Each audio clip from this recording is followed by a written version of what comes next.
ఇక ఆంధ్రప్రదేశ్ సీఎం చంద్రబాబు నాయుడు కోవట్లు తెలంగాణలో ఇరిగేషన్ ప్రాజెక్టులు రోడ్డు కాంట్రాక్టులను నియంత్రిస్తున్నారని ఆరోపించారు. దానికి TPCC chief MLC Mahesh Kumar Goud counter ఇచ్చారు. ఆయన ఏమన్నారో చూద్దాం.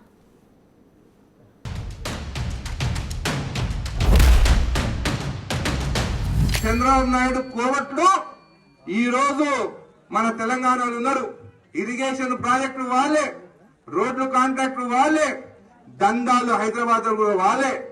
ఆ కోవట్లకి మొత్తం నల్ల కనెక్షన్ కట్ చేయండి, కరెంట్ కనెక్షన్ కట్ చేయండి, ఇరిగేషన్ ప్రాజెక్టులు ఒక్క రూపాయి లేకుండా వాళ్ళని కట్ చేయండి.